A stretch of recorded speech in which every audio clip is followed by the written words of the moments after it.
પાદરા નગરપાલિકાના ward number 3માં ભાજપાના નિરાલીબેન પટેલના ભવ્ય વિજય થયો હતો। હાલમાં રાજ્યમાં યોજાયેલ પેટા ચૂંટણીમાં ગત 16મી ફેબ્રુઆરીના રોજ મતદાન યોજાયું હતું, જેમાં પાદરા નગરપાલિકાના વોર્ડ નંબર 3માં ચૂંટણી યોજાઈ હતી, જેમાં ભાજપ તરફથી નિરાલીબેન પટેલ અને કોંગ્રેસ તરફથી અમીબેન પંડ્યાએ ઉમેદવારી નોંધાવી હતી।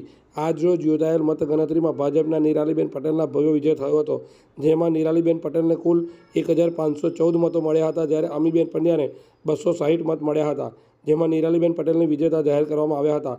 સમર્થકો અને કાર્યકરોએ ફટાકડા ફોડી પુષ્પગુચ્છ પહેરાવી મીઠાઈ ખવડાવી હતી, જ્યારે પાદરાના ધારાસભ્ય ચૈતન્યસિંહ ઝાલા દ્વારા પણ વિજેતા નિરાલીબેન પટેલને પુષ્પગુચ્છ પહેરાવી અભિનંદન પાઠવ્યા હતા। પ્રથમ તો અમારા માન્ય ધારાસભ્ય શ્રી ચૈતન્યભાઈ ઝાલાનો ખૂબ ખૂબ આભાર કે એમને મેન્ડેટ અપાવીને મને ભાજપના ઉમેદવાર તરીકે જાહેર કરાઈ।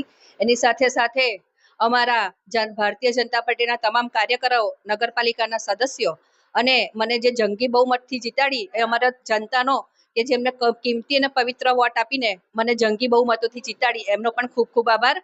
આગામી સમયમાં જે અત્યારે વોર્ડ નંબર 3માં અમારે જે ચાલુ કોર્પોરેટર જે ભાજપના 3 સભ્યો છે એની સાથે મળીને આગળ અમે લોકોની ફરિયાદોનું નિરાકરણ લાવીશું અને આગામી 2026માં નગરપાલિકાની તમામ 28 સીટો પર ભાજપનો ભવ્ય વિજય થાય એવા પ્રયત્નો ચોક્કસ કરીશું।